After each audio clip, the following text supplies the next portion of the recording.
CBSE sample paper section A section B हम लोग part 1 में कर चुके हैं, सेक्शन सी हम लोग करने जा रहे हैं। ठीक है बेटा, सेक्शन सी में क्या है बेटा, 6 क्वेश्चन हैं और 3 मार्क्स फॉर ईच क्वेश्चन है हमारे पास, और 2 क्वेश्चन में चॉइस रहेगा। 6 में से 4 तो हमको पूरे पूरे करने हैं और 2 क्वेश्चन ऐसे मिल जाएंगे इसमें हमको चॉइस रहेगा। ठीक है, अब देखो ये 26 क्वेश्चन है, क्या कहता है बेटा, given that root 3 is irrational, prove that 5 plus 2 root 3 is irrational। अब देखो बेटा रूट 3 क्या है बेटा, irrational है, तो irrational के साथ यदि हम रेशनल डाल देते हैं या रेशनल से मल्टीप्लाई कर देते हैं, तो बेटा देखो अभी यहां ध्यान देते हैं, रूट 3 क्या बेटा irrational है और 2 रेशनल है, तो 2 को रूट 3 में यदि मल्टीप्लाई कर देते हैं तो ये पूरा का पूरा जो रिजल्ट है वो भी बेटा इरेशनल हो जाएगा। इरेशनल में जब रेशनल से मल्टीप्लाई करते हैं तो रिजल्ट जो आता है वो इरेशनल होता है। इरेशनल में रेशनल से जब मल्टीप्लाई करते हैं तो रिजल्ट जो आता है वो इरेशनल होता है, या इरेशनल में रेशनल से डिवाइड करते हैं तो जो रिजल्ट आता है वो भी इरेशनल होता है। अब देखो ये उस हिसाब से बेटा रूट 3 इरेशनल है तो 2 प्लस रूट 3 भी इरेशनल होगा। अब इस इरेशनल में यदि हम प्लस को 5 कर रहे हैं, प्लस 5 करें या माइनस 5 करें तो भी जो रिजल्ट आएगा वो पूरा का पूरा इरेशनल होगा। अब ये इरेशनल तो है लेकिन कहता है कि प्रूव करो कि ये इरेशनल है। ठीक है, अब देखो इसको हम लोग किस बेस पे करते हैं बेटा, बेस ऑन कॉन्ट्राडिक्शन। हम ये मान लेते हैं, हम ये एज्यूम कर लेते हैं कि ये है तो इरेशनल, लेकिन आप कह रहे हो कि रेशनल प्रूव करो, तो थोड़ी देर के लिए हम रेशनल एज्यूम कर लेते हैं और रेशनल की प्रॉपर्टीज पे अप्लाई करेंगे। यदि वो प्रॉपर्टीज पे लागू होती है तब तो ये रेशनल होगा, अगर लागू नहीं होती है तो ये इरेशनल हो जाएगा। बस यही करना है। तो इस टाइप के जितने भी क्वेश्चन हो, ठीक है, इरेशनल के साथ प्लस हो या इरेशनल के साथ माइनस हो या इरेशनल के साथ मल्टीप्लाई हो या इरेशनल के साथ डिवाइड हो, सारी के सारे क्वेश्चन जो हम अभी करने जा रहे हैं इसी बेस पे करने हैं। ठीक है बेटा, क्या कर रहे हैं देखें, प्रूफ। ठीक है प्रूफ 26 क्या लिखा बेटा, late 5 plus 2 root 3 is a rational number.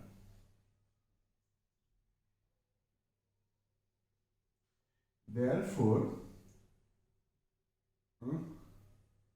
we can express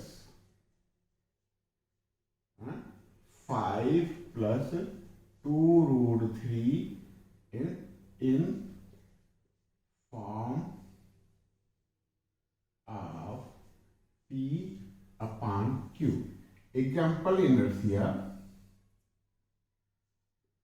ठीक है, एग्जाम्पल इनर्शिया क्या बेटा, 5 plus 2 root 3 equal to 5 upon Q, where देखो बेटा स्टेप बहुत जरूरी है। ठीक है, where P and Q are co-prime, क्या बेटा ये co-prime इंटीजर है। ठीक है, co-prime का मतलब क्या कि इनमें कोई कॉमन फैक्टर नहीं है। ठीक है, P और Q co-prime है। ठीक है बेटा, अब ये हो गया, यदि ये रेशनल है तो इस रेशनल नंबर को हम P अपॉन Q के फॉर्म का ले सकते हैं। यहाँ P और Q क्या है, को-प्राइम इंटीजर है and Q not equal to 0। ठीक है बेटा, अब इसी स्टेटमेंट को इसी एजम्पशन को हम लेकर के आगे बढ़ेंगे। अब ध्यान रहे बेटा कि जो हम करने जा रहे हैं ये सारे क्वेश्चनों के लिए अप्लाई होगा, चाहे यहाँ प्लस हो, ठीक है, या माइनस हो, इरेशनल के साथ प्लस रेशनल हो, इरेशनल के साथ माइनस रेशनल हो, या इरेशनल के साथ मल्टीप्लाई हो, या इरेशनल के साथ डिवाइड हो, सबके साथ यही कॉन्सेप्ट लागू होगा, ठीक है बेटा। तो क्या लिखे बेटा, देयर नाउ सिंस 5, अब फिर सी को लेकर के चलना है, इसलिए हम फिर से इसको लेंगे 5 + 2√3 = P/Q। अब देखो क्या करना है बेटा, धीरे धीरे √3 को इस तरफ रखना है, बाकी सारी चीजों को उधर ट्रांसपोज करना है। क्या करना है बेटा, ट्रांसपोज करना है। तो अभी सबसे पहले हम 5 फ्री दिख रहा है तो 5 को उधर ले जाएंगे, और इक्वेशन को जब आगे बढ़ाते हैं तो OR लिख लेते हैं। क्या लिखना है, 2√3 = P/Q -5, ठीक है। अब इसी प्रोसेस को हम कंटिन्यू ऊपर से करने जा रहे हैं, ठीक है। आपके पास स्पेस है, आप आगे बढ़ जाओगे, और हमको इसमें रफ करना पड़ रहा है, ठीक है। हम रफ करते हुए आगे बढ़ जाते हैं, ठीक है बेटा। तो ये 2√3 = P/Q -5, इसको हम थोड़ा सा एलसीएम ले लेते हैं अभी, ठीक है। R 2√3 = क्या कर बेटा, Q और 1 का एलसीएम हमारा Q आ जाएगा, और P -5Q, ठीक है। अब क्या हो गया बेटा, Q एलसीएम आ गया, और ये P -5Q हो गया। R फिर √3 हमने बताया था कि केवल इस तरफ एक जो इरेशनल नंबर है उसी को रखना है, √3 को ही रखना है, और ये 2 इस डिवाइड में चला जाएगा, P -5Q/2Q। अब देखो बेटा, ये P और Q क्या थे बेटा, को प्राइम इंटीजर थे, ठीक है, और Q ≠ 0 था, तो बेटा 2Q = भी ≠ 0 हो गया, ठीक है। तो लिख लेते हैं बेटा। अब देखो यहीं से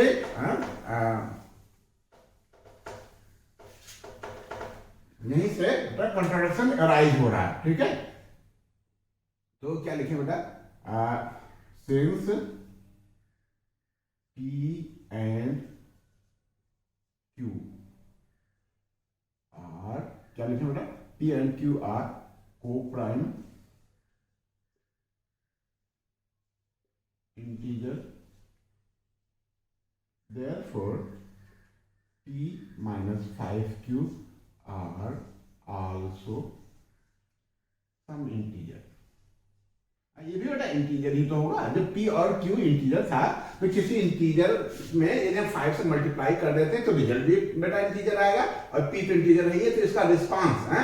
जैसे मान लो P की वैल्यू मान लो हमारे पास थी 5 और Q की वैल्यू थी 3, P की वैल्यू थी 5 और Q की वैल्यू थी 3, तो P -5 × 3 कितना आ जाएगा बेटा, 5 - 15 आ जाएगा -10, ठीक बेटा। -10 क्या है, कोई इंटीजर है, ठीक है। और Q की वैल्यू हम लोगों ने क्या लिया, 3, तो 2 × 3 6 हो जाएगा, तो -10/6 होगा। ये क्या बेटा, ये रेशनल नंबर है। तो P और Q क्या थे बेटा, P and Q are co-prime integer, therefore P -5Q are also some integer, ठीक है। सिमिलरली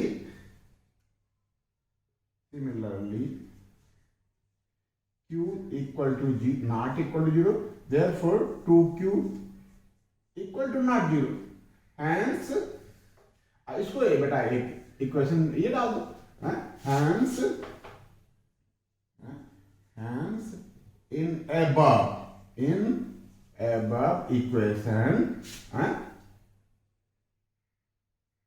ये बेटा RHS है, RHS इज क्या है बेटा, रेशनल नंबर है।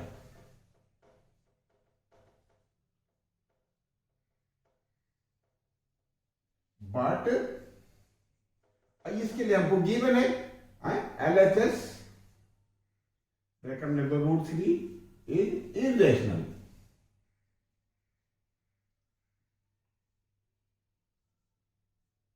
अब देखो यहां कंट्राडिक्शन अराइज हो गया, क्या RHS, ये क्या बेटा, ये है हमारा रेशनल नंबर है, और ये इरेशनल नंबर, तो दो चीजें नहीं हो सकती हैं एक इक्वेशन में, क्या बेटा, LHS इरेशनल हो और RHS रेशनल नंबर हो, ये ऐसा नहीं हो सकता। तो यहाँ क्या हो गया बेटा, कंट्राडिक्शन अराइज हो गया। तो यहाँ लिख देते हैं बेटा ये चीज है, जो विरोधाभास आ गया, जो कंट्राडिक्शन अराइज हुआ है, उसी चीज को हम यहाँ लिख देते हैं बेटा। तो दिस क्या लिखें बेटा, दिस contradiction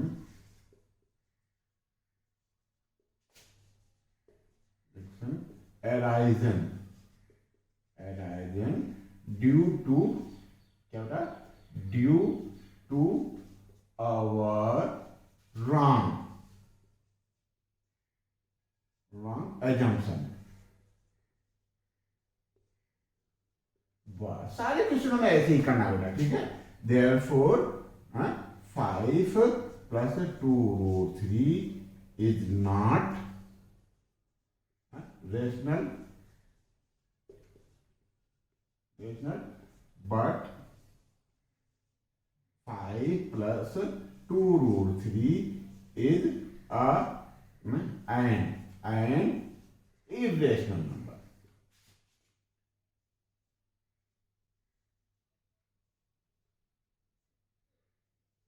ठीक है बेटा, बस हमारा ये मामला सॉल्व हो गया। यहां लिख दो प्रूव, लिख देंगे प्रूव।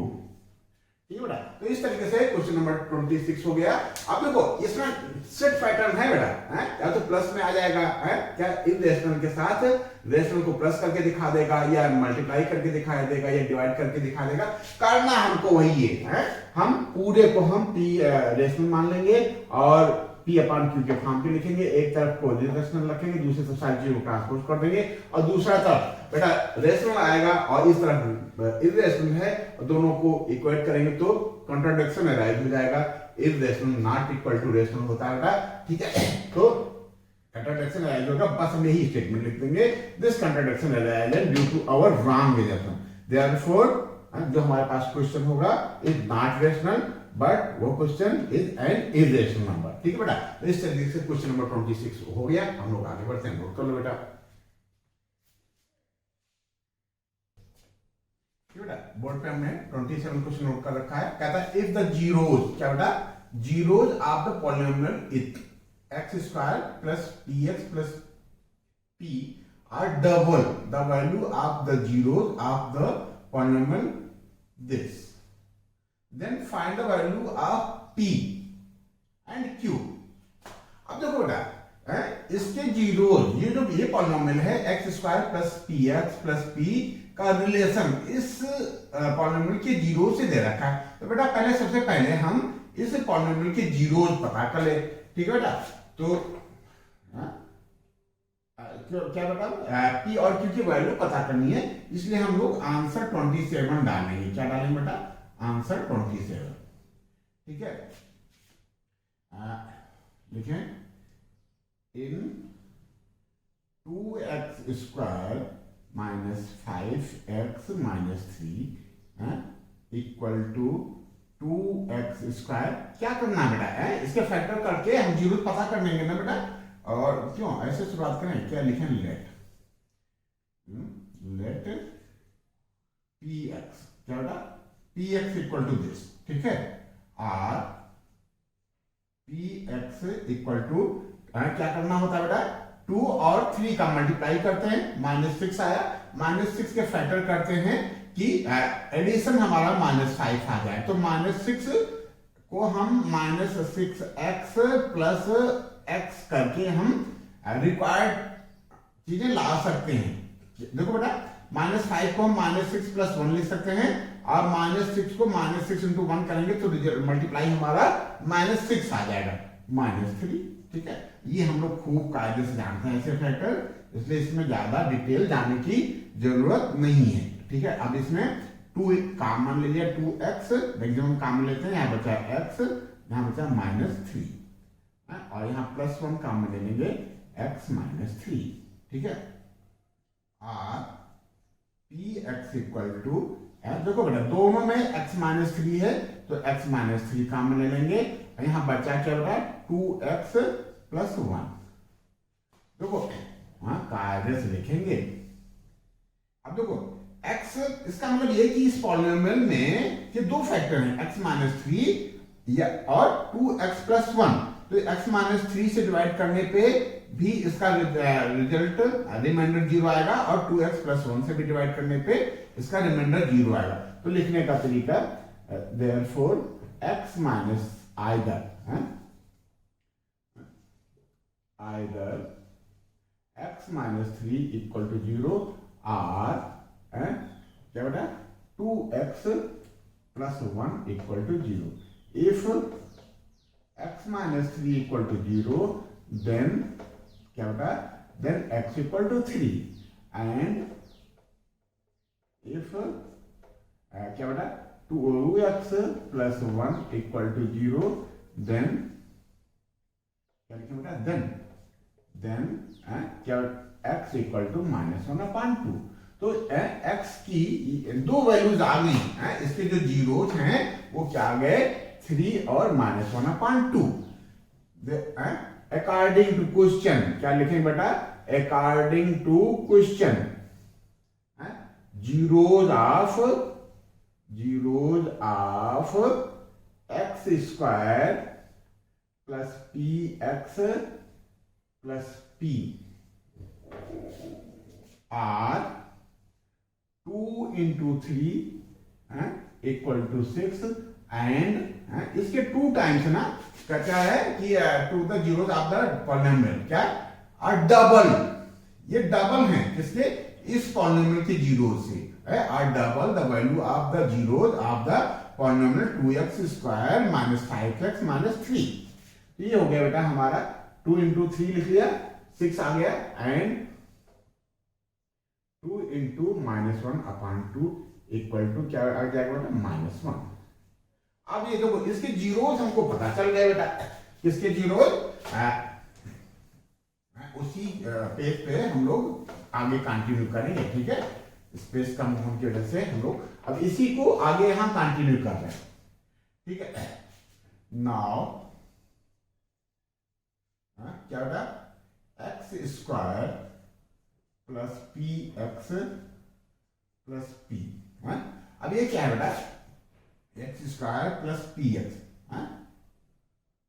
ये p क्या है, सम ऑफ जीरोस, यही ना x square plus P x plus P, ये क्या बेटा सम ऑफ जीरोस है, सम of zeros.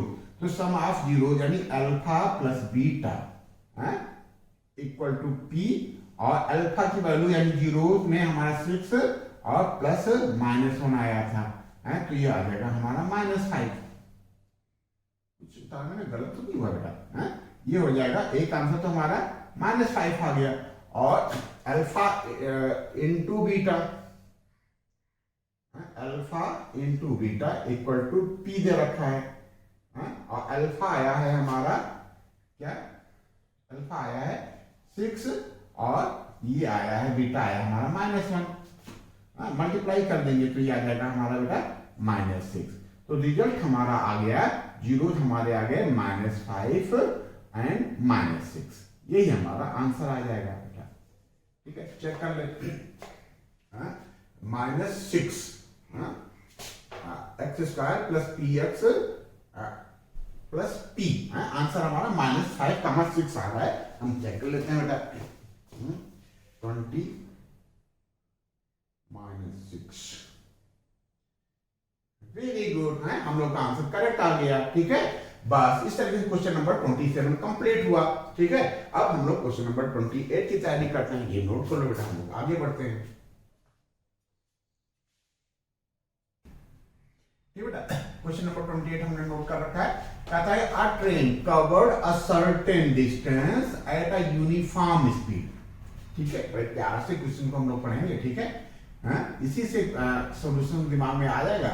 If the train would have been 6 kilometre faster, एक यूनिफॉर्म स्पीड से जा रही थी, कहता है कि यदि 6 किलोमीटर इसकी स्पीड ज्यादा होती, तो स्पीड ज्यादा होती तो it would have taken 4 hour less, 4 घंटे कम लगते शेड्यूल टाइम से, ठीक है। And if the train were slower, कम स्पीड से चलती, कितना 6 kilometre per hour, it would have taken 6 hour more than the scheduled time, find the length of the journey.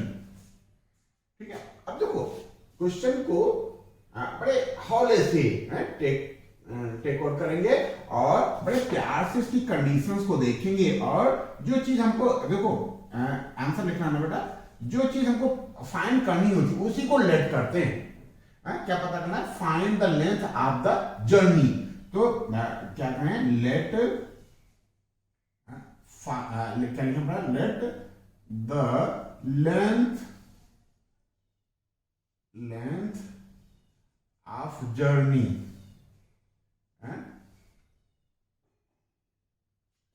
क्या बेटा? Length of journey be x kilometre. हमने ये मान लिया कि एक्स किलोमीटर की जर्नी थी, और स्पीड को भी एज्यूम कर लेते हैं। ठीक है, यानी 3 चीजें इन्वॉल्व हैं बेटा, क्या? डिस्टेंस, स्पीड और टाइम। तो ये हम डिस्टेंस को एज्यूम कर लिए हैं और स्पीड को भी एज्यूम कर लेंगे, तो इस डिस्टेंस और स्पीड के फॉर्म में हमारी टाइम आ जाएगा। ठीक है, तो हम स्पीड को भी रिलेट कर लेते हैं। एंड द रिक्वायर्ड स्पीड या यूनिफॉर्म स्पीड, इसी के नंबर दे दो इनको। ठीक है, uniform speed be y kilometre per hour. ठीक है, अब भैया कंडीशन लगाते हैं। तो 2 कंडीशन है ना, तो अकॉर्डिंग टू फर्स्ट कंडीशन लेते हैं। अब देखो ये, अच्छा यहां से हम बेटा यहाँ वो निकाल लेते हैं। देयरफॉर रिक्वायर्ड टाइम, कौन सा टाइम? Required time. क्यों? टाइम को हम एक्स और फॉर्म वाई के फॉर्म का लिखना चाहें तो क्या होता है? स्पीड। क्या होता? स्पीड इक्वल टू होता है डिस्टेंस अपॉन टाइम। क्यों? तो टाइम यहां ले आओ तो टाइम इक्वल टू हो जाएगा डिस्टेंस अपॉन स्पीड। तो डिस्टेंस है हमारी x और स्पीड है y, तो ये हो जाएगा x अपॉन वाई आर। बस ये तीनों चीजें हमारी आ गई। अब हम कंडीशन अप्लाई कर लेंगे। ठीक है, डिस्टेंस हमने x किलोमीटर एज्यूम कर लिया, और यूनिफॉर्म स्पीड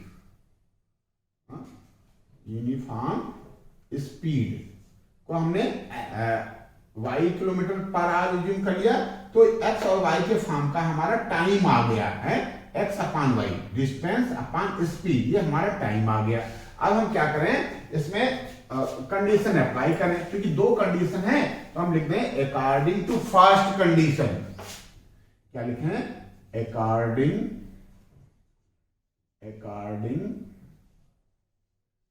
टू फर्स्ट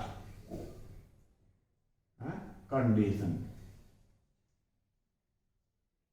अच्छा अब देखना होगा,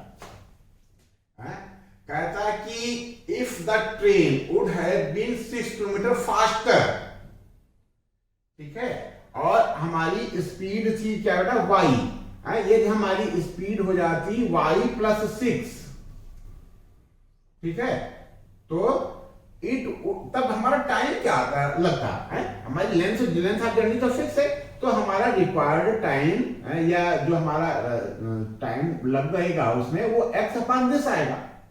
क्या बेटा समझने की कोशिश करना। ये हमारी लेंथ ऑफ जर्नी है, और कहता है स्पीड ये y ना होकर के 6 किलोमीटर पर आवर बढ़ जाती है, तब हमारे हिसाब से या इस न्यू स्पीड के हिसाब से न्यू टाइम तो बेटा ये हो जाएगा। क्या हो जाएगा बेटा? x upon y plus 6। और ये टाइम को बता रहा है बड़ी स्पीड के साथ जो टाइम आएगा वो क्या होगा? It would have taken 4 hour less than the schedule time. और शेड्यूल टाइम हमारा क्या था बेटा? x upon y. और यहां शेड्यूल्ड टाइम लिख दो तुम, और मजा आ जाएगा। क्या लिखना है? Scheduled time. ठीक है, शेड्यूल टाइम हमारा x अपॉन वाई हो गया। ये हमारी लेंथ ऑफ जर्नी x है और स्पीड हमारी y किलोमीटर पर आ रहा है, तो शेड्यूल टाइम जो है हमारा हो जाएगा x अपॉन वाई। तो कहता है कि x अपॉन वाई से ये क्या है बेटा? 4 घंटे कम है। ये क्या है? 4 घंटे कम है। तो हम क्या करें इसमें? हम यदि 4 आवर प्लस कर दें तो दोनों टाइम इक्वल हो जाएंगे, ये 4 घंटे कम था। बात समझे बेटा? कहता है ये स्पीड को 6 किलोमीटर बढ़ा देते हैं तो लेंथ ऑफ जर्नी हमारी x है, स्पीड ये हो गई, तो टाइम हमारा डिस्टेंस अपॉन टाइम के हिसाब से ये हो गया। कहता है कि ये 4 घंटे कम है। ये क्या कहता है? 4 घंटे कम है। तो एक तरीका ये कि इसमें 4 हम प्लस कर दें तो इसके इक्वल हो जाए, या इसमें भी 4 हम माइनस कर दें। और माइनस में हम लोग विश्वास नहीं रखते हैं, हम लोग इसमें विश्वास रखते हैं प्लस में, तो इसलिए वहां माइनस न करके हम इसी को प्लस कर देंगे। ये कम था, इसके पास कम था, हमने इसको दे दिया। ये भी खुश और ये भी खुश। क्लियर बेटा? कोई दिक्कत नहीं है, बस यही एक समझने का तरीका था। अब हम क्या करें, x अपान y को इधर ले आते हैं और 4 को उधर ट्रांसफर कर देंगे। वैसे भी बेटा जिसका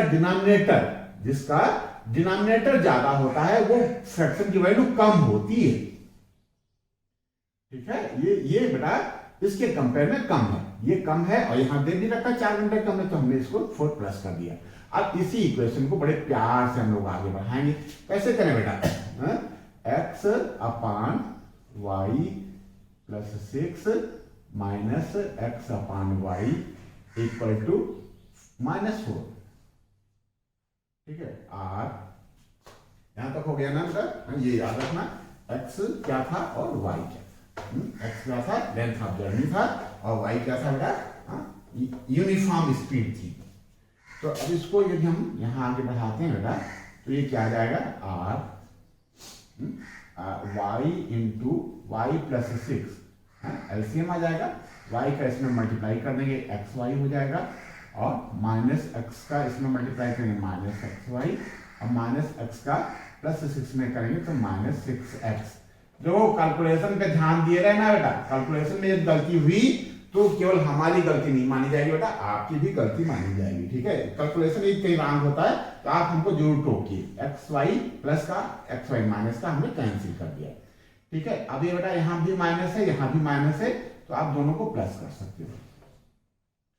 ठीक है, अब क्या करें बेटा? 4 को इसमें मल्टीप्लाई कर देते हैं, 4 ठीक है, 4 को इसमें मल्टीप्लाई कर दिया, 4y into Y plus 6 equal to 6x। 1 का 6 में मल्टीप्लाई करने 6। अब देखो ये थोड़ा सा और हल्का हो रहा है, ये 2 से हल्का हो रहा है, तो इसको 2 से कैंसिल कर दें, ओ आर बढ़ाते जाएंगे। 2y in bracket y plus 6 equal to बेटा 3x। कितना बेटा? 3x। ठीक है, अब इसको क्या करें, यही अभी छोड़ देते हैं। ठीक है, ये लीनियर इक्वेशन इन 2 वेरिएबल के फॉर्म का बन गया है, इसलिए इसको अब ज्यादा हम यहाँ कुछ घचर पचर नहीं करेंगे, हम इसको आगे बढ़ा वही छोड़ देते हैं। फिर हम सेकंड कंडीशन लिखे बेटा, अकॉर्डिंग टू सेकंड कंडीशन।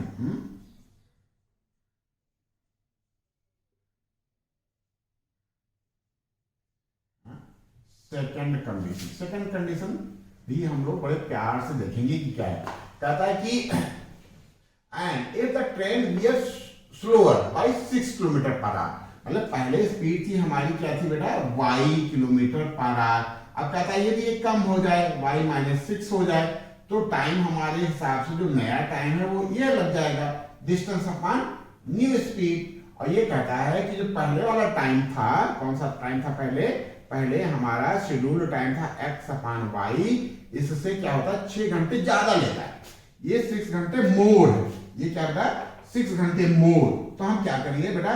ये 6 घंटे ज्यादा है तो इसमें से 6 माइनस नहीं करेंगे, हम 6 उसको दे देंगे। क्यों? ये ज्यादा है तो इसको भी ज्यादा कर देंगे, दोनों बराबर, दोनों खुश हो जाए। ठीक है, अब क्या करें? पुराना तरीका आप आगे बढ़ाते हैं, तो एक लाइन लिख लेते हैं। ठीक है, आर x upon y minus 6, x y को इधर ले आओ, x upon y equal to 6। ठीक है, अब इसी को हम आगे बढ़ाते हैं।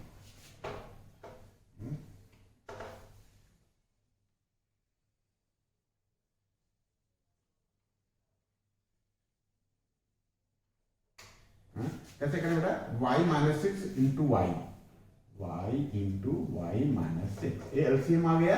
ठीक है, और y को इसमें मल्टीप्लाई करोगे तो एक्स वाई आ जाएगा, एक्स वाई, और माइनस एक्स का y में करोगे तो माइनस एक्स वाई, और माइनस एक्स का माइनस सिक्स में करोगे तो बेटा प्लस का सिक्स एक्स आएगा। क्या आएगा बेटा? प्लस का six x equal to six.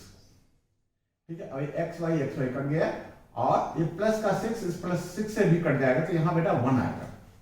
ठीक है, यहाँ वन आ जाएगा। और अब क्या करें?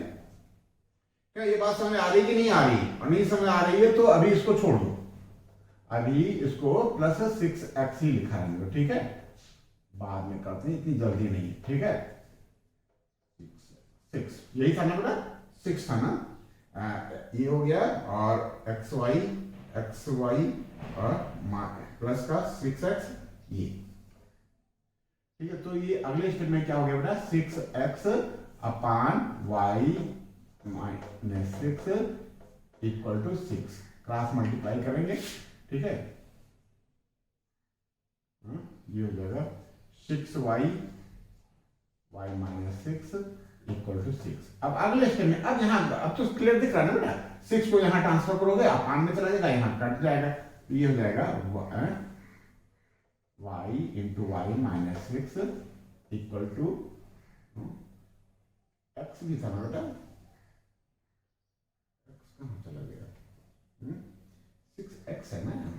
ठीक है, एक्स क्लियर है ना बेटा? सिक्स से डिवाइड कर देंगे ईच इक्वेशन में, तो यहाँ से यहाँ केवल y बच रहा है, y माइनस सिक्स, और यहाँ बेटा केवल सिक्स बच रहा है, सॉरी एक्स बच रहा है। ठीक है, सिक्स एक्स में जो है सिक्स गायब हो गया, और यहाँ बेटा यहाँ से भी सिक्स गायब हो गया। अब ये हो गया, ये बेटा दो इक्वेशन हो गई। अब देखो कैसे करें बेटा? देखो दो वेरिएबल हैं, दो अननोन टर्म है, एक्स और वाई, और दो इक्वेशन है, हो तो जाएगा बेटा, एक्स और वाई की वैल्यू आ तो जाएगी, लेकिन अब कैसे आएगी ये हम लोगों के सोचने की बात है। यहाँ बेटा y इक्वल टू दिस है, और यहाँ 2y इक्वल टू दिस है, तो क्या करें बेटा? कंपेयर कर देते हैं। यहाँ y माइनस सिक्स है और यहाँ y प्लस सिक्स है, x की वैल्यू निकाल लेते हैं बेटा। यहाँ x की वैल्यू दिस है, यहाँ x की वैल्यू दिस अपॉन 3 करके कंपेयर कर दें। क्यों? कुछ ना कुछ तो करना ही पड़ेगा। हम लोग कितने मार्क्स के क्वेश्चन को कर रहे हैं? 3 मार्क्स के क्वेश्चन के, तो थोड़ा सा तो करना ही पड़ेगा। ठीक है, तो लिखें from equation first, from equation first क्या लिखें बेटा? 2y upon 3 in bracket y plus six equal to x. ये इसको हम थर्ड मान लेते हैं। तो फिर अब देखो, थर्ड में आरएचएस में x है और सेकंड में भी आरएचएस में x है, तो हम कंपेयर लिखते हैं। क्या लिखें बेटा? Comparing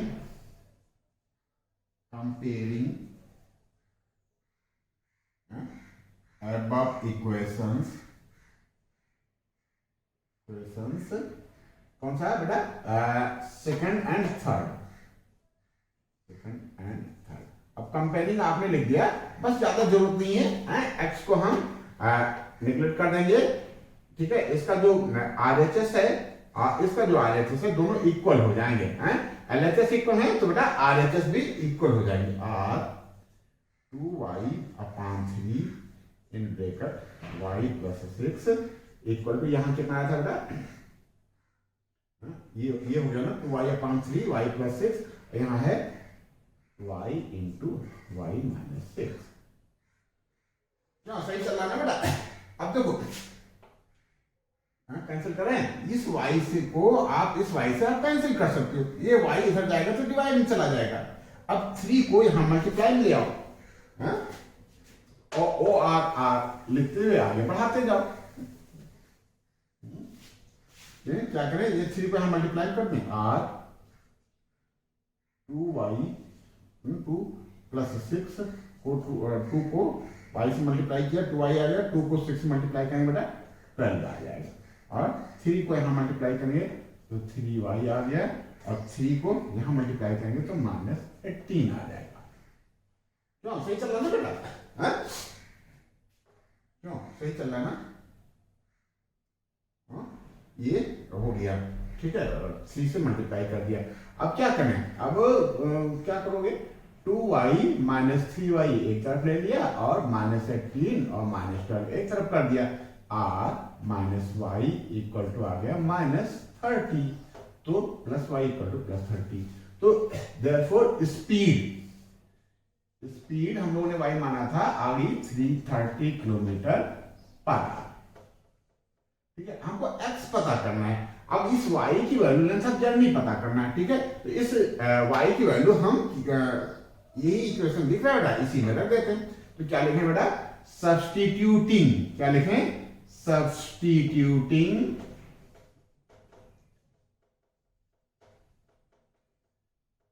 value of x in equation third, 2y upon 3 in bracket y plus 6 equal to x है ना बेटा। ठीक है, अब 2 इंटू क्या बेटा 30 अपॉन 3, अब ब्रैकेट के अंदर क्या बेटा 30 प्लस 6 इक्वल टू x।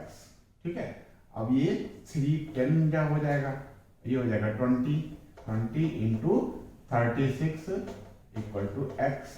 ठीक है, अब देखो क्योंकि ये आंसर वाला मामला है, इसलिए हम लोग कायदे से लिखेंगे, शॉर्टकट में नहीं जाएंगे। तो ये कितना हो गया 720 ना इक्वल टू x। बस देखो ये आ गया, क्या आ गया x क्या था, हमको हमारी थी length of journey, therefore hence क्या लिखोगे, हेंस लेंथ ऑफ जर्नी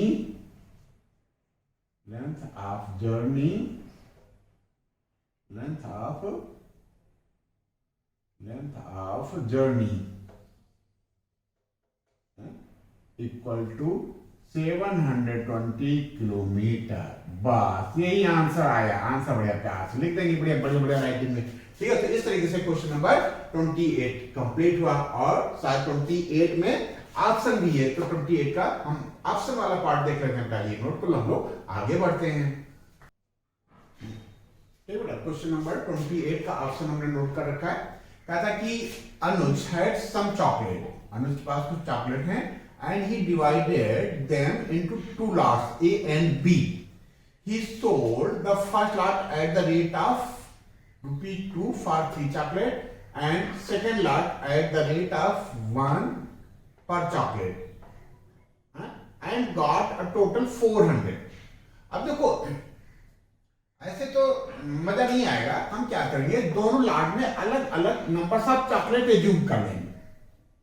ठीक है, तो एक कंडीशन के हिसाब से हमारा ये 400 आ जाएगा सेलिंग प्राइस, और दूसरी कंडीशन के हिसाब से हमारा सेलिंग प्राइस आ जाएगा कैसा, if he had sold the first lot at the rate of ₹1 per chocolate and the second lot at the rate of ₹4 for 5 chocolate, his total collection would have been 460।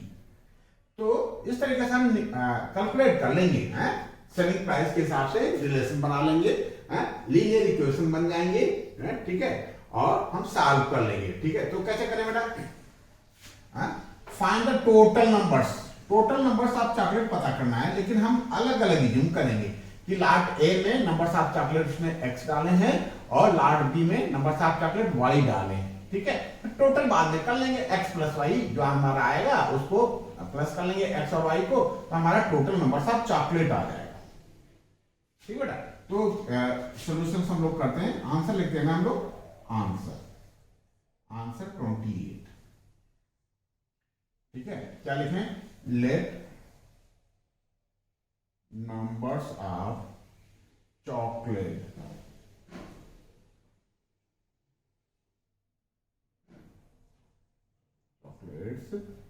in lot A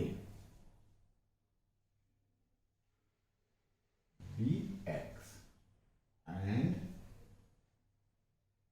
numbers of chocolate in lot B be y। तो ठीक है, there and therefore total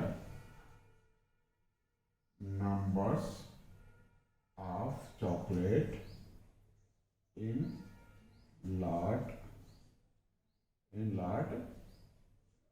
A and B equal to x plus y. बस ये एक हमारा example आ गया कि दोनों टोटल हमारी जो चॉकलेट है वो x प्लस वाई है। लॉट ए में x है और लॉट बी में y है। अब देखो कंडीशन लगाते हैं, ही sold the first lot at the rate of ₹2 for 3 chocolate.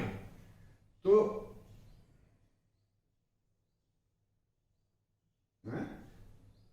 क्या लिखें, फर्स्ट कंडीशन, चलो फर्स्ट कंडीशन लिख लेते हैं, according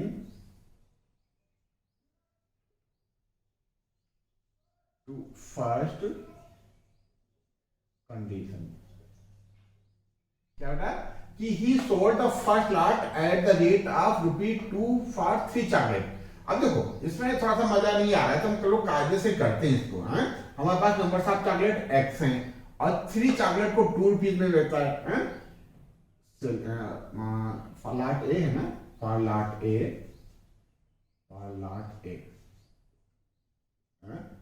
selling price of 3 chocolate कितना बेटा ₹2। देयरफॉर सेलिंग प्राइस ऑफ कितनी चॉकलेट है हमारे पास x chocolate equal to x को यहां नोट कर लेते हैं, 2 से मल्टीप्लाई कर देंगे और 3 से डिवाइड कर देंगे। 2x प्लस 3 आ गया, कितना आ गया बेटा 2x plus 3 and selling price of lot B. Lot B के लिए क्या कहता है, and second lot at the rate of ₹1 per chocolate. ये तो आसान है बेटा, ₹1 की एक चॉकलेट तो y चॉकलेट हो जाएंगी ₹y की बेटा, ठीक है, equal to y। Example inertia क्या बेटा, ये हमको मिल गया फर्स्ट लॉट से 2x/3 और y मिला सेकंड लॉट से, तो टोटल हमको मिल गया 2x/3 plus y. According to question पैसा मिल रहा है, कितना सेलिंग प्राइस आ रहा है 400। ठीक है, 3 से मल्टीप्लाई कर दो, 2x 3 से मल्टीप्लाई करो, यहां 3 गायब हो जाएगा, यहां 3 से मल्टीप्लाई 3y इक्वल टू 1200। ये तो आ गया बाबू हमारा फर्स्ट इक्वेशन, फर्स्ट कंडीशन के हिसाब से। ऐसे ही हम क्या निकालेंगे, सेकंड कंडीशन के हिसाब से सेकंड इक्वेशन निकाल लेंगे। ठीक है,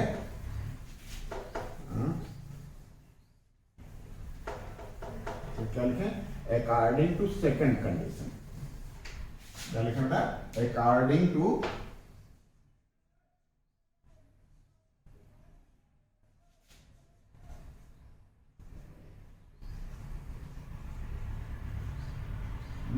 क्या सेकंड कंडीशन क्या कहता है बेटा, if he had sold first lot at the rate of ₹1 for chocolate, 1 chocolate, तो 1 चॉकलेट का बेटा कितना है ₹1, तो हमारे पास फर्स्ट लॉट में कितने थे x चॉकलेट, तो ₹x मिल जाएंगे बेटा। ठीक है, और सेकंड लॉट को बेच रहा है बेटा, क्या बेच रहा है ₹4 में 5 चॉकलेट। तो क्या लिखते हैं बेटा, तो selling price for first lot A equal to कितना आ गया बेटा ₹x। क्यों, एक चॉकलेट बेटा 1 चॉकलेट है ₹1 की, तो x चॉकलेट हो जाएंगी ₹x की, ₹x एंड ठीक है, यहां कर लेते हैं। ठीक है, थोड़ा सा और इसको इस इक्वेशन फर्स्ट को यहां लास्ट में लिख लेते हैं, 2x plus 3y equal to 1200। Manage करना पड़ेगा बेटा।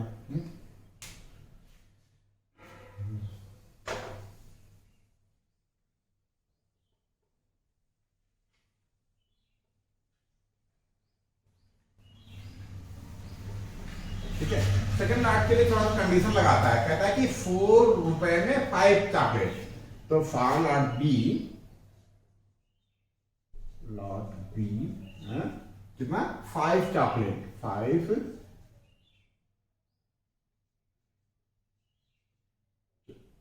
कितने की है? 5 चॉकलेट फॉर ₹4।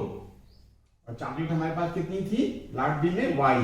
तो y चॉकलेट कितनी की हो जाएंगी? y into 4/5। ठीक है, y इंटू 4/5। तो therefore क्या हो जाएगा बेटा? x रुपए उसको यहां से मिले और 4y कितना बेटा? 4y/5 यहां से मिला। और टोटल हमारे पास ये आना चाहिए। और अकॉर्डिंग टू क्वेश्चन 460 आ रहा है बेटा। कितना आ रहा है? 460।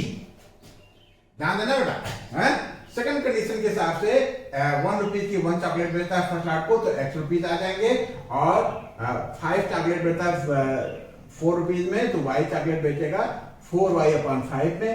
और टोटल पैसा आ जाएगा हमारे पास x प्लस दिस कितना? 4y/5।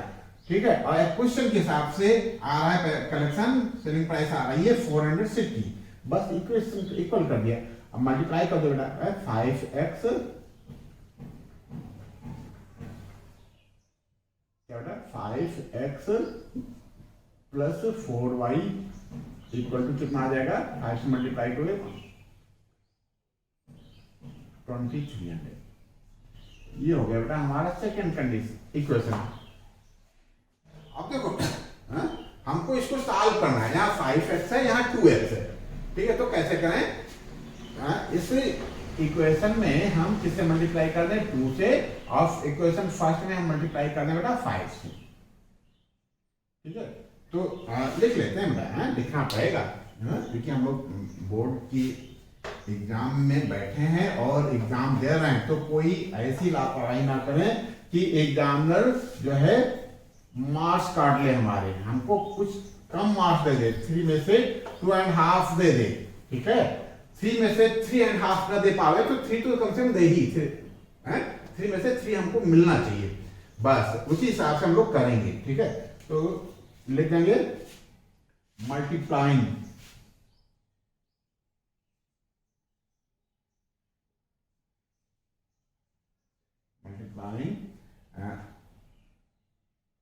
in equation first by 5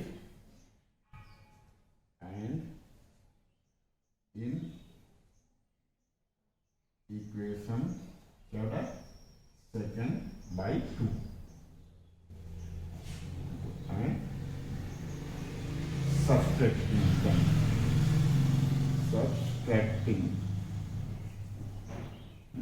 them। ठीक है, ठीक है, ये नोट कर लिया ना। अब कहां करें? ऊपर कर लेते हैं। ठीक है, क्या करें? यहां लिख लेते हैं दोनों इक्वेशन मल्टीप्लाई करने के बाद। मल्टीप्लाई करने के बाद लिखेंगे तो क्या आएगा बेटा? 2 में जब 5 से मल्टीप्लाई करोगे 2 से 5 को तो 10x आ जाएगा। और ये प्लस 8y इक्वल टू कितना आ जाएगा? 4600। और इसमें जब 5 से मल्टीप्लाई करोगे तो ये भी आएगा बेटा 10x और प्लस 15y इक्वल टू 60। ठीक है, माइनस कर देते हैं बेटा। ये माइनस हो गया। ठीक है, ये माइनस हो गया, ये माइनस हो गया, ये तो गया कट। 8 से 15 जाएगा -7 आएगा बेटा। क्या आएगा? -7। ठीक है, और इसमें से माइनस कर लो 0 0 10 में से 6 जाएगा 4 यहाँ बचा 5 में से 4 जाएगा 1 माइनस का आएगा ना। ये दोनों प्लस हो जाएंगे तो y इक्वल टू आ जाएगा कितना आ जाएगा बेटा? 1400/7। तो ये आ जाएगा 200। कितना आ गया बेटा? 200। अब क्या करें? अब x की वैल्यू सॉरी y की वैल्यू जो हमारा 200 चॉकलेट आया है किसी इक्वेशन में रख देते हैं। और लिखेंगे बेटा, लिखना जरूर है। क्या लिखें? Substituting value of y। क्या लिखें? सब्स्टिट्यूटिंग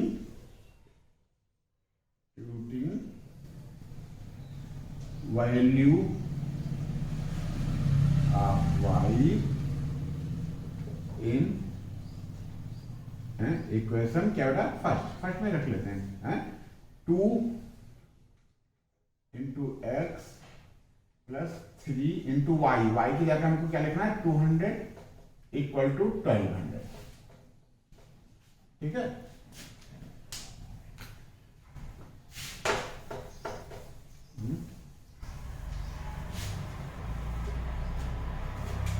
और ये हो जाएगा हमारा 2x इक्वल टू, ये जो ट्रांसफर कर देते हैं 600 आ जाएगा। ठीक है, गड़बड़ है क्या? चलो 1200 लिख लो माइनस 600 लिख लो, अगले स्टेप में लिख लेना 600, तो 2x इक्वल टू 600, तो r x equal to 600 upon 2, यानी ये कैंसिल कर देंगे, 300 आ गया है। तो x की वैल्यू 300 आ गई और y की वैल्यू आ गई 200। Therefore numbers of chocolate x plus y equal to कितना बेटा? 300 प्लस 200 इक्वल टू 500। ठीक है, बस आंसर लिख देंगे total numbers of chocolate equal to 500। लिखना जरूर बेटा। ठीक है, क्या लिखोगे? Total numbers of chocolate equal to 500, और यहां छोटा सा आंसर लिख दो, बस मजे मजे हो गए। ठीक है, इस तरीके से क्वेश्चन नंबर 28 कंप्लीट हुआ है। अगले क्वेश्चन के लिए हम तैयारी करते हैं, नोट कर लो, हम लोग आगे बढ़ते हैं।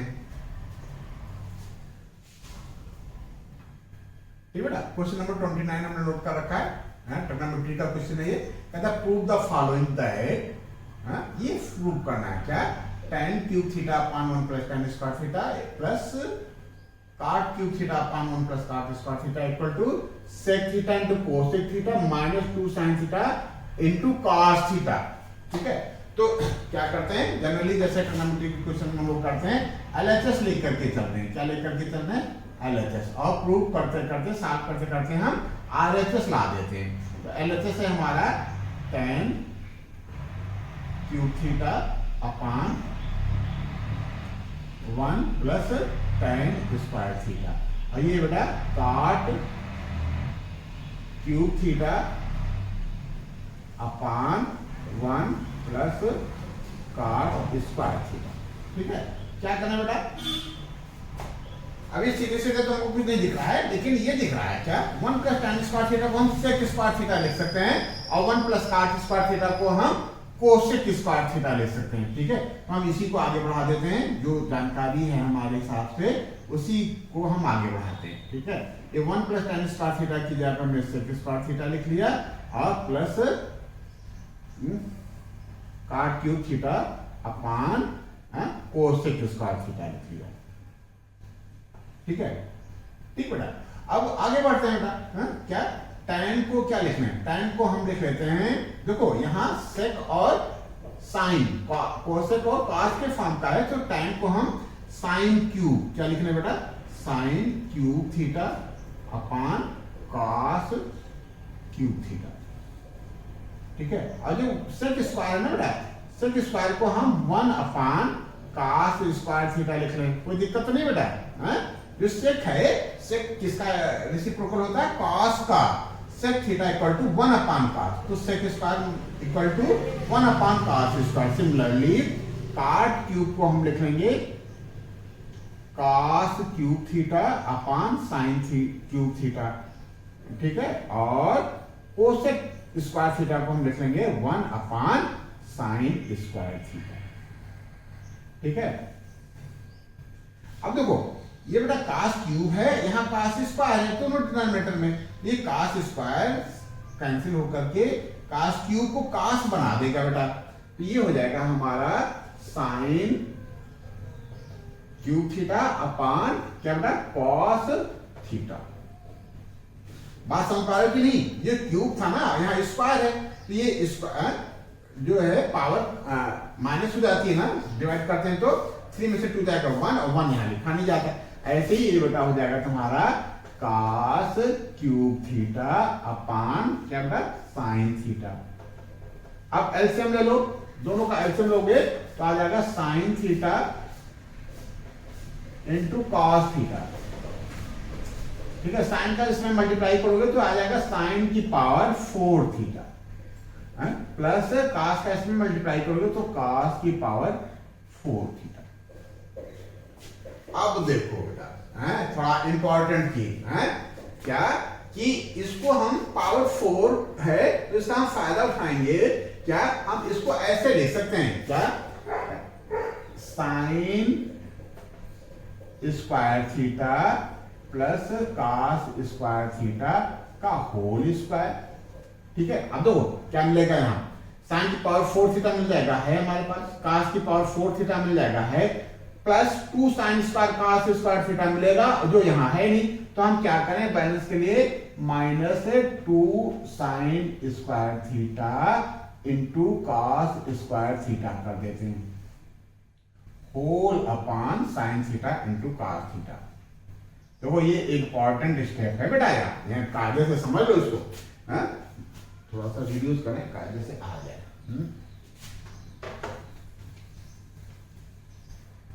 क्या लिखें, sign square theta plus cos square theta का होल स्क्वायर करोगे तो क्या आएगा बेटा, ये हो जाएगा ए स्क्वायर यानी इसका स्क्वायर, तो साइन पावर 4 थीटा आ गया, plus B square cos square theta का whole square cos power 4 theta into 2ab, क्या आता है बेटा 2ab प्लस 2ab, तो 2 into sine square theta into cos square theta यहाँ है नहीं, तो हम इसको माइनस कर दें तो हमारा बैलेंस हो जाएगा 2 sine square theta into cos square theta. Clear हो गया ना बेटा। बस इसी जानकारी के आधार पे इसी को हम आगे कंटिन्यू करते हुए चलते हैं। अभी हमने वहां लिख लिया इसको, तो ये क्या हो जाएगा, sign square theta plus cos square theta की जगह हम 1 लिख लें। क्या लिख लें बेटा 1, तो ये हो जाएगा 1 का स्क्वायर, क्या हो जाएगा 1 का square minus 2 sine square theta into cos square theta whole upon sine theta into cos theta. ठीक है, अब देखो ये 1 का स्क्वायर तो बेटा 1 आएगा, तो आप इसको लिख सकते हो 1 upon sine theta into cos theta minus 2 sine square theta into cos square theta whole upon sine theta into cos theta. ठीक है, अब 1 upon sine theta into cos theta क्या हो जाएगा बेटा, ये आ जाएगा cosec into sec, cosec theta into sec theta, और ये साइन थीटा कॉस थीटा इसके स्क्वायर को कैंसिल कर देगा, minus 2 sine theta into cos theta equal to RHS एच एस। आ गया बेटा, एल एच एस लिख के चले थे जो आर एच एस के इक्वल आ गया, यहां हम लिख दे प्रूव। ठीक है, क्या लिख दिया हमने प्रूव। बस हमारा क्वेश्चन नंबर 29 हो गया। क्वेश्चन नंबर 30 के लिए हम लोग आगे बढ़ते हैं, नोट कर लो, हम लोग आगे बढ़ते हैं बेटा।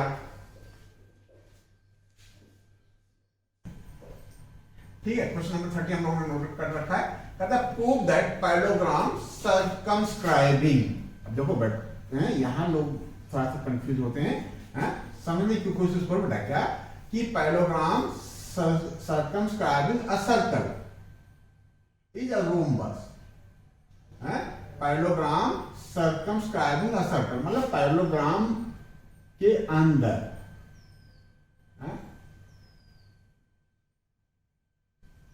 यदि हम एक सर्कल को ड्रा कर सकें, सर्कमस्क्राइबिंग का मतलब पैरेललोग्राम की साइड्स को टच करता हुआ यदि हम एक सर्कल बना पाए, तो पैरेललोग्राम क्या हो जाता है बेटा, पैरेललोग्राम क्या हो जाएगा, पैरेललोग्राम क्या हो जाएगा बेटा, पैरेललोग्राम रोम्बस होगा। ठीक है, यदि हम सर्कमस्क्राइब कर पाए किसको, सर्कल को, सर्कमस्क्राइब का मतलब कि इनकी साइड्स को टच करता हुआ एक सर्कल हम ड्रा कर सकें। क्वेश्चन का मतलब समझना बेटा, सर्कमस्क्राइबिंग अ सर्कल मतलब सर्कल जो इसके सर्कमफ्रेंस को, किसके सर्कमफ्रेंस को, पैरेललोग्राम के को टच करता हुआ बन जाए। ठीक है, तो ये जो पैरेललोग्राम है वो क्या हो जाएगा, रोम्बस हो जाएगा। ये हमको प्रूव करना है। ठीक है, तो जो ये हमें गिवन है उसी के हिसाब से हम इसको लेट कर लेते हैं। 30 में हम लोग क्या लिखेंगे, प्रूफ। ठीक है, पैरेललोग्राम दे रखा ना, तो पैरेललोग्राम को हम लेट कर लेते हैं। लेट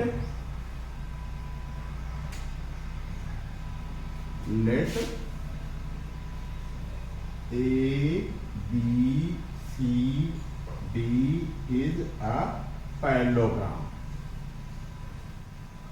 ठीक है, अब देखो जो ये जिस बेस पे बेस्ड है ये थ्योरम, वो क्या है कि समझने की कोशिश करना, यदि एक्सटर्नल पॉइंट से हम सर्कल पे टेंजेंट ड्रा करें तो इन टेंजेंट्स की लेंथ इक्वल होती है।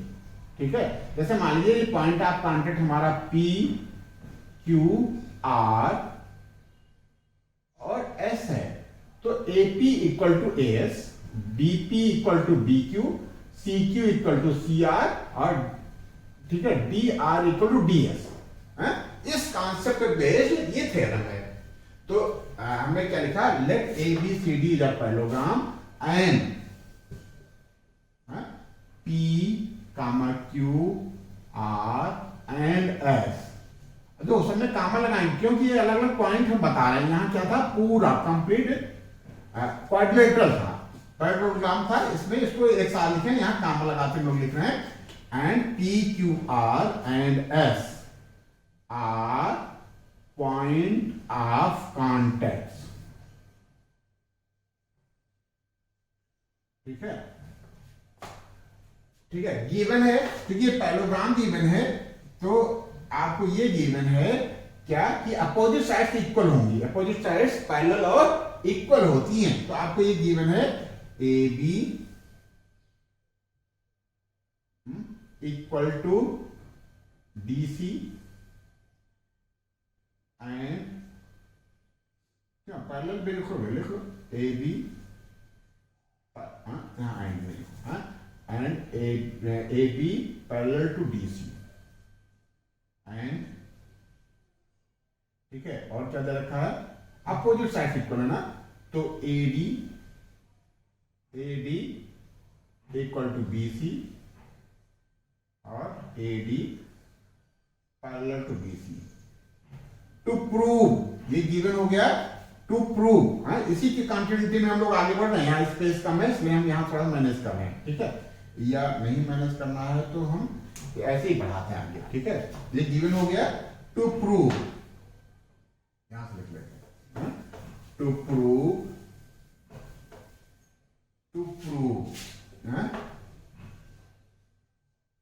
क्या प्रूव करना है, क्या बेटा, A B equal to D C तो है, अपोजिट साइड इक्वल है, यदि एडजेसेंट साइड भी इक्वल हो जाए तो ये क्या हो जाएगा, पैरेललोग्राम के साथ साथ रोम्बस हो जाएगा। आपको क्या प्रूव करना है, टू प्रूव दैट क्या बेटा, A B equal to B C. ठीक है, A B equal to B C prove करना है। ठीक है, ए बी इक्वल टू अभी डी सी दे रखा है, दिस इक्वल टू दिस दे रखा है। यदि हम this equal to this prove कर पाए और दिस इक्वल टू दिस है और दिस इक्वल टू दिस है, ये तो चारों साइडें आपस में इक्वल हो जाएंगी, तो हमारा मकसद सॉल्व हो जाएगा। ये क्या हो जाएगा बेटा, रोम्बस हो जाएगा। अब देखो जो अब हम करने जा रहे हैं, ठीक है, वो बहुत इंपॉर्टेंट चीजों का समझने की कोशिश करना है। ठीक है, जो हम बताने जा रहे हैं, ठीक है, नहीं तो कंफ्यूज हो जाओगे, आप घूमते रह जाओगे कि कैसे करें। अब देखो फ्रॉम फिगर, देखो ये हमारा क्या होगा, LHS और ये है RHS।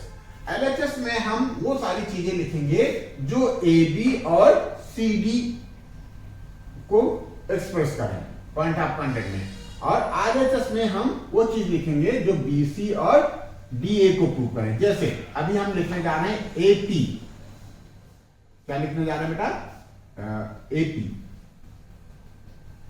हम इस पॉइंट से जा रहे हैं, दो टेंजेंट है ना बेटा, AP और AS। तो AP हमने लिखा जो AB का पार्ट है और AS जो है हमारा इसका पार्ट है, तो इस ठीक है बेटा। फिर अब हम BP लिखेंगे बेटा, तो BP इस तरफ लिखेंगे, क्यों, हमको इस तरफ का क्या करना है, LHS में AB और CD के ही पार्ट लिखने हैं। तो क्योंकि BP है क्या है बेटा, AB का पार्ट है, तो यहां लिखेंगे क्या, BP। Equal to B Q. वही ध्यान रखना है बेटा। हम ए से आ गए, ए वाला लिख लिया दोनों, ए पी और ए एस लिख लिया, फिर बी पी और बी क्यू लिख लिया। ठीक है, एलएचएस में केवल हमको ए बी और डी सी के ही पार्ट लिखने हैं बेटा। ठीक है, फिर अब हम डी पे पहुंच गया, सी की बात कर रहे हैं। वही पुरानी बात है, हमने क्या कहा था कि इस तरफ जो है हम सी डी का या ए बी का पार्ट लिखेंगे तो सी आर हमको लिखना है। क्या लिखना है बेटा? C R equal to C Q. ठीक है, अब हम डी एस की बात करेंगे तो फिर डी आर को पहले लिख लेंगे, D R equal to D S.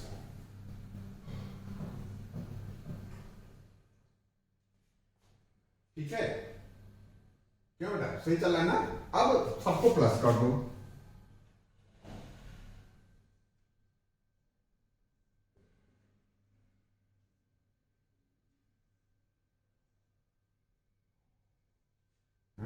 क्या लिखें? Adding above, adding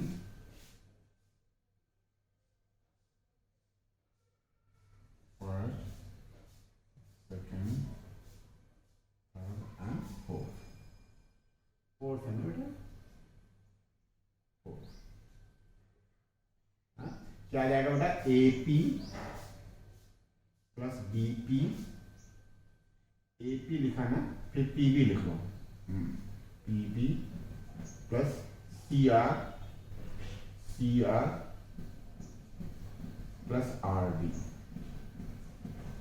equal to A S, A S,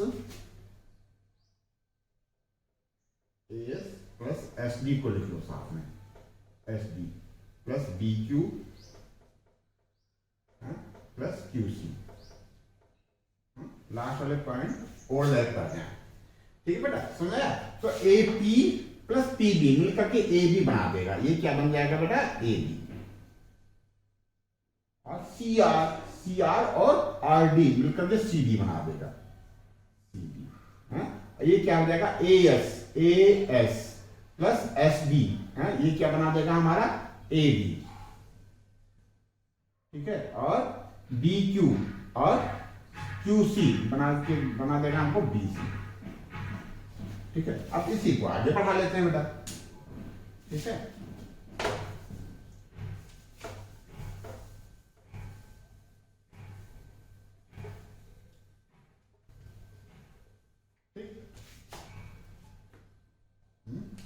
अब देखो A B plus C D, और ये दोनों इक्वल है ना बेटा, तो आप सी डी की जगह पे आप ए बी ले सकते हो, or A B plus A B equal to AD. AD किसके इक्वल है बेटा? बीसी इक्वल है, तो आप इसको बीसी लिख लो और प्लस बीसी। ठीक है, तो आर टू ए बी कितना बेटा? Two A B equal to two B C, or A B equal to B C. ठीक है, अब बात बन गई क्या? Since A B C D is a parallelogram and, पूरा लिख लो बेटा, पैरेललोग्राम है तो क्या हो जाएगी? अपोजिट साइड तो इक्वल हो गई और पैरेलल हो गई। और एक चीज और हो गई कि A B equal to B C, since A B C D is a parallelogram and, क्या बेटा? A B equal to B C, A B equal to B C, B C, therefore A B C D क्या बेटा? A B C D is a rhombus.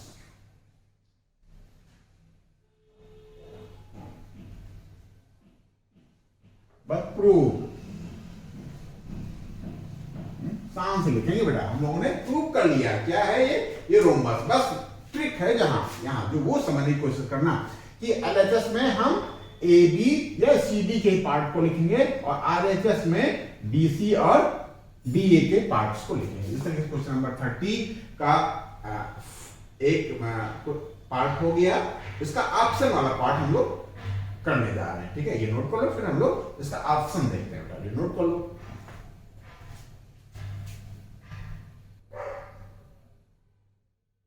ठीक बेटा, section C का question number 30 का option वाला part हम लोग करने जा रहे हैं बेटा। कहता कि इन द फिगर, एक फिगर दे रखा है X Y and X dash Y, X Y और x dash Y are two parallel tangent. अब देखो हम लोग समझते हुए चलेंगे बेटा, दो पैरेलल टेंजेंट हैं, इसका मतलब ये कि जो पॉइंट ऑफ कांटेक्ट हैं वो उनके एंड पॉइंट्स को इधर मिलाते हैं। पॉइंट ऑफ कांटेक्ट क्या था बेटा, P और Q, इनको इधर मिलाते हैं तो बेटा डायमीटर हो जाएगा ये, ठीक है। पैरेलल लाइन तभी बनती है जब पॉइंट ऑफ कांटेक्ट डायमीटर के एंड पे होते हैं। बात समझ पा रहे हो बेटा, बीच सेंटर हो और सर्कल का सेंटर हो है।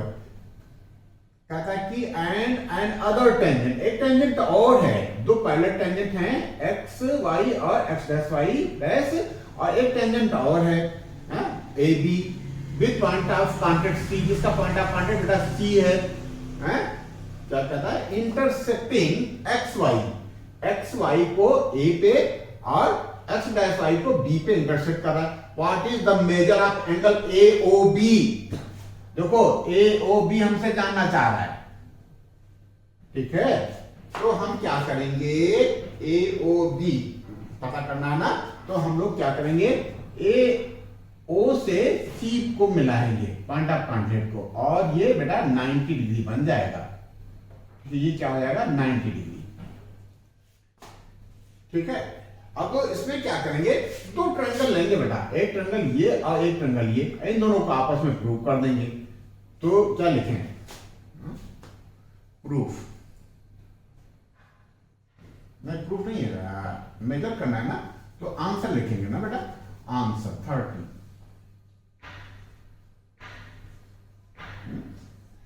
ठीक है। ज्वाइन ओ टू सी कंस्ट्रक्शन, क्या लिखोगे, कंस्ट्रक्शन।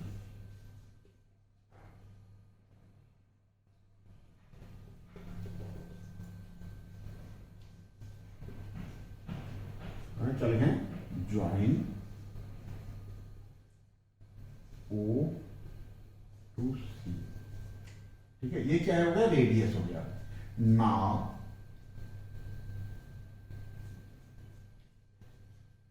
इन ट्रायंगल, दो ट्रायंगल लेते हैं, ठीक है। अब देखो करने हम क्या जा रहे हैं, हम करने ये जा रहे हैं कि ट्रायंगल ओ पी ए, कौन सा ट्रायंगल, ओ पी ए और ट्रायंगल ओ सी ए, इन दोनों को आपस में प्रूव कर देंगे।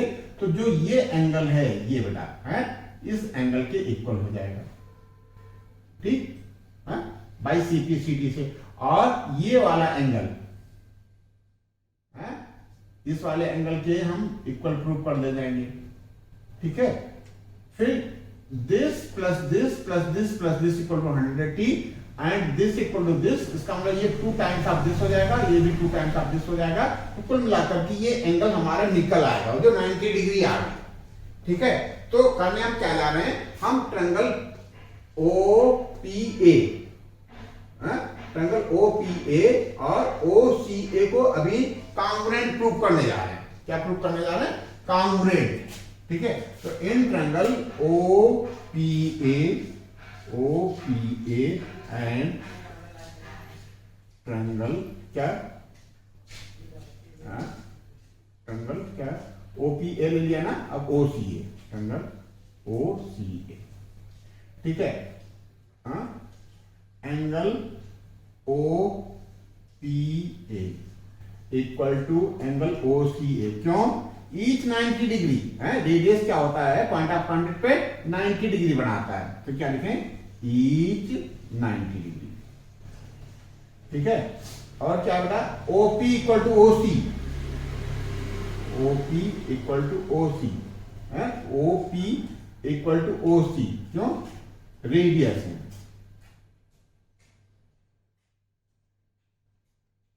रेडियस। और क्या बेटा, ओ ए इक्वल टू ओ ए, क्यों, कॉमन है,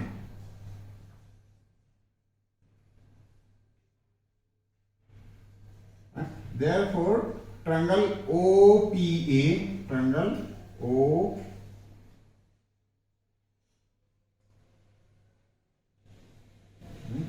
triangle OPA congruent to triangle OCA, triangle OCA.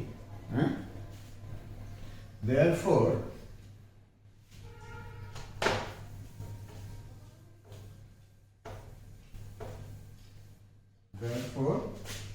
Angle कौन सा angle POA, angle POA equal to क्या बेटा COA, एंगल COA ब्रेकअप लिख दो बाय CP,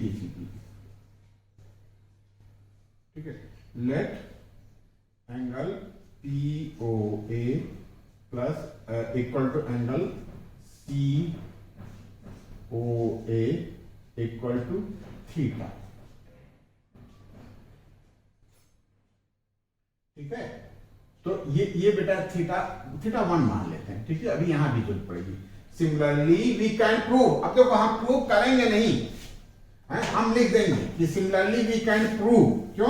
एक हमने प्रूव कर दिया तो हमने अपने को प्रेजेंट कर लिया कि हम प्रूव कर सकते हैं। Similarly we can prove, similarly we can prove that, क्या बेटा, तो कौन सा ट्रायंगल है OCB, OCB ना, triangle OCB congruent triangle OCB लिया ना OQB, इसमें भी वही तरीका है, लेकिन प्रूव करने की जरूरत नहीं है। आपने प्रूव कर दिया तो आपके पूरे में 3 मार्क्स मिलेंगे, ठीक है। 3 में 3.5 या 3.25 तो नहीं दे पाएगा, लेकिन 3 में 3 आपको जरूर देगा। आप ऐसे स्टेटमेंट लिखोगे, similarly we can prove that triangle OCB congruent to triangle OQB, therefore angle, कौन सा एंगल, ये वाला एंगल QOB, कौन सा एंगल Q वहां था तो यहां इसको लिख लो OCB वाला, COB, angle COB equal to COB, ये वाला एंगल ना, equal to QOB, angle QOB। इसमें भी वही लिखो, लेट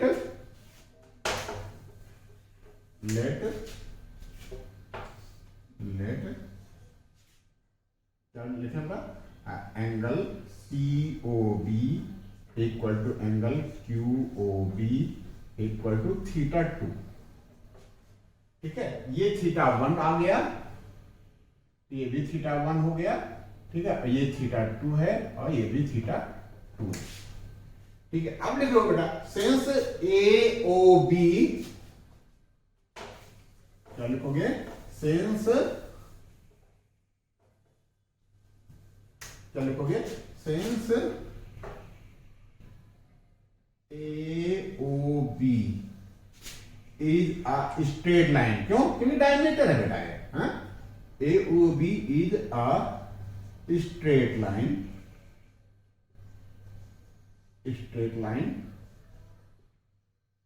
therefore एंगल क्या बेटा POA, angle POA plus AOC plus angle AOC plus COB, angle COB plus क्या बेटा angle QOB, angle QOB equal to वो theta 1 plus theta 1 plus theta 2 plus theta 2 equal to 2 theta 1 plus 2 theta 2 equal to 2 काम में ले लेंगे, theta 1 plus theta 2। अब देखो theta 1 plus theta 2 क्या है,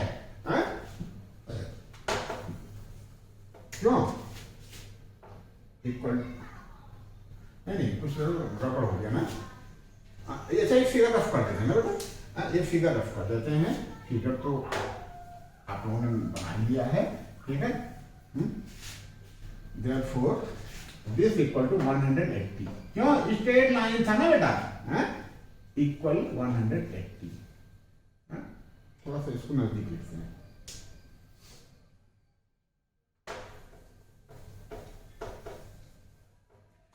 ये इक्वेशन बन गई ना, इक्वेशन बन गई तो इसको R करके आगे बढ़ाएंगे ना। ये थीटा 1 था, ये थीटा 2 था,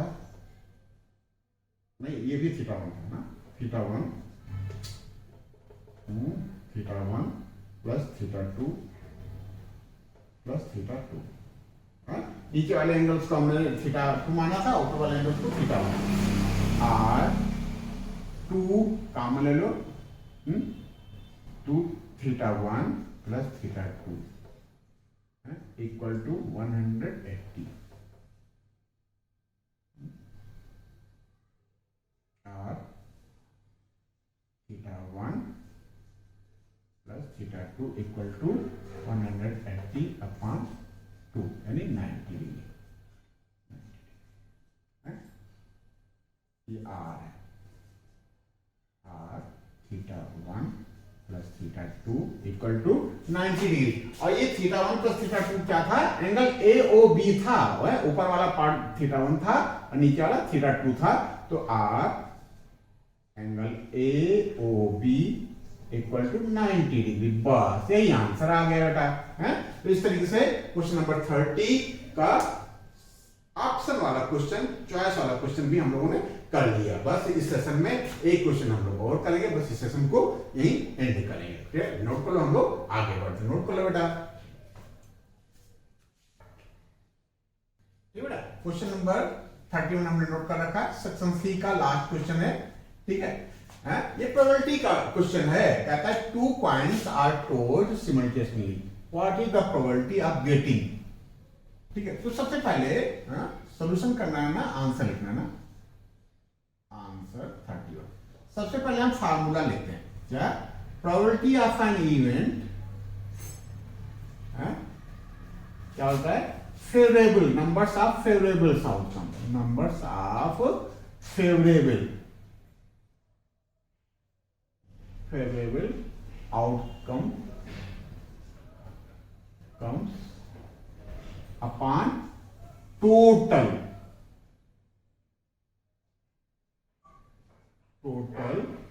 numbers of possible outcomes। ठीक है, बस ये इसी जानकारी के आधार पे, इसी आइडेंटिफिकेशन के बेस पे हमको ये क्वेश्चन करना है। ठीक है, अब देखो कहता है कि प्रोबेबिलिटी पता करो, two coins are tossed simultaneously, two coins को एक साथ उछाला गया, उसके टॉप सरफेस पे कम से कम एक हेड आ जाए। ठीक है, अब देखो यहां दो चीजें हैं, numbers of favourable outcomes upon total numbers of possible outcome. अब इसको ठीक ठीक समझने के लिए, इसको ठीक ठीक लिखने के लिए हमको टोटल पॉसिबल आउटकम हमको लिखना जरूरी है, पता होना हमारे पास जरूरी है। जैसे टू कॉइन्स है ना बेटा, कितने कॉइन्स है, टू, और एक कॉइन में या तो हेड आ सकता है या तो टेल आ सकता है। तो वन कॉइन में टू चॉइस हैं, दो पॉसिबिलिटी हैं, हेड आ जाए या टेल आ जाए, और टू कॉइन्स हैं तो 2 की पावर 2 यानी 4 पॉसिबल आउटकम आएंगे। ठीक है, तो टोटल पॉसिबल आउटकम्स हम लिख लेते हैं, टोटल पॉसिबल आउटकम्स क्या हो जाएंगे बेटा, या तो दोनों कॉइन्स के टॉप पे हेड आ जाए। क्यों बेटा, एक सिचुएशन ये हो सकती है, चार सिचुएशन आएंगे बेटा, ध्यान रखना है। 2 की पावर 2 4, और या तो पहले पे हेड आ जाए और दूसरे पे टेल आ जाए। ठीक है, या पहले पे टेल आ जाए, यहीं से सीक्वेंस चेंज कर लो, पहले पे टेल आ जाए और दूसरे पे हेड आ जाए, या दोनों पे टेल आ जाए। बस यही चार सिचुएशन हो सकती है। टॉप सरफेस पे या तो ये आ सकता है, या तो ये आ सकता है, या ये आ सकता है, ये आ सकता है। अब हम एट लीस्ट फर्स्ट पार्ट के लिए करते हैं, probability of at least one head. ठीक है, थोड़ा स्पेस कम हो गया ना, इक्वल टू, अब देखो बेटा, ध्यान देना बेटा, वर्ड पे क्या लिखा है, एट लीस्ट, इस वर्ड पे ध्यान देना, एट लीस्ट कम से कम कम से कम एक होना चाहिए, ज्यादा से ज्यादा 2 हेड आ जाए तो चलेगा, एटलीस्ट का मतलब कम से कम 1 हेड चाहिए, कम से कम 1 हेड चाहिए, ठीक है। तो हमारे फेवर में बेटा ये आ गया, हमारे फेवर में ये आ गया, ये हमारे फेवर में ये आ गया, ये हमारे फेवर में नहीं है, क्यों? कम से कम 1 हेड चाहिए, 2 हो जाए तो चलेगा, ध्यान देना, एटलीस्ट कम से कम 1 हेड चाहिए, 2 हेड हैं तो भी हमारे ये फेवर में है। तो ये कितना हो जाएगा, फिर नंबर ऑफ फेवरेबल आउटकम हो जाएंगे, हेड के फेवर में कम से कम 1 हेड हो जाए, 1 2 3, 3, और टोटल कितने हैं 1 2 3 एंड 4, 3/4। एक आंसर हमारा ये आ गया बेटा, ठीक है। और सेकेंड पार्ट कहता है एट मोस्ट, फिर वर्ड पे ध्यान देना, एट मोस्ट, ज्यादा से ज्यादा, ना हो तब भी चलेगा, बता दिया क्या था यहाँ, हेड और टेल, और यहाँ हेड और हेड, क्या बेटा? सेकेंड पार्ट के लिए है at most, probability of at most 1 head, at most 1 tail है ना, 1 टेल, ज्यादा एक टेल हो, ना हो तब भी चलेगा। कहने का मतलब ये कि ज्यादा से ज्यादा एट मोस्ट 1 टेल, ज्यादा से ज्यादा, मतलब ये हमारा जो इसमें टेल नहीं, वो भी इसके फेवर में एट मोस्ट 1 टेल, ज्यादा से ज्यादा, मतलब ना हो तब भी चलेगा बेटा। ये हमारे फेवर में, ये हमारे फेवर में, ये हमारे फेवर में, इसमें चूंकि नंबर ऑफ टेल 2 हैं इसलिए ये हमारे फेवर में नहीं है। तो फेवर में कितने हो गए 1 2 3, इसका भी आंसर 3/4 आ गया, ठीक है। और ये तो छोटा सा था बेटा। थर्ड पार्ट में क्या है, थर्ड पार्ट में 1 head, a head and a tail. अब देखो अ हेड, एक हेड हो और टेल हो, सीक्वेंस के कोई फर्क नहीं पड़ता बेटा। इस सिचुएशन में फर्स्ट हेड आ गया, दूसरा टेल आ गया, इस सिचुएशन में फर्स्ट टेल आ गया और ये हेड आ गया, तो ये दोनों सिचुएशन हमारे फेवर में है बेटा। तो थर्ड पार्ट के लिए, थर्ड पार्ट क्या है, प्रोबेबिलिटी का है कि a head and a tail, ठीक है। कितना आ गया बेटा 1 and 2 फेवर में 2 है और टोटल 4 है, तो रिड्यूस कर लो 1/2 आ गया। कितना आ गया बेटा 1/2, एक आंसर हमारा ये आ गया, ठीक है। तो ये क्वेश्चन नंबर 31 के तीनों पार्ट हो गए। एट लीस्ट का मतलब समझ लेना कि कम से कम एक हो, कम से कम एक हो, ज्यादा होगा तब भी चलेगा, एट लीस्ट कम से कम तो चाहिए, ज्यादा भी इसके फेवर में आ जाए। एट मोस्ट मतलब ज्यादा एक टेल आना चाहिए, टेल ना हो तब भी चलेगा, ठीक है। ये हो गया और ये तो आपको पता है, ठीक है। तो इस तरीके से हम लोगों ने क्वेश्चन नंबर 31 के साथ साथ सेक्शन सी कंप्लीट किया। हमें उम्मीद है आपने खूब एंजॉय किया होगा, आपको खूब कायदे से समझ में आया होगा, ठीक है। और आप लोग इसको कर लो, ये सीबीएसई सैंपल पेपर है, सीबीएसई के द्वारा दिया हुआ है, ये इसके क्वेश्चन बहुत ही इंपॉर्टेंट है, ठीक है। तो इस तरीके से आपका विजन क्लियर होगा, आपने यदि ये पेपर कर लिया है तो आपका विजन क्लियर होगा, ठीक है। सेक्शन सी यही समाप्त होता है। आप लोगों ने साथ दिया, आप लोगों ने कंसंट्रेट होकर के सुना, समझा और किया, इसके लिए बहुत बहुत धन्यवाद। सेक्शन डी के लिए हम लोग नेक्स्ट सेशन मिलेंगे। आज का सेशन बेटा बस यही और होता है, ठीक है। धन्यवाद।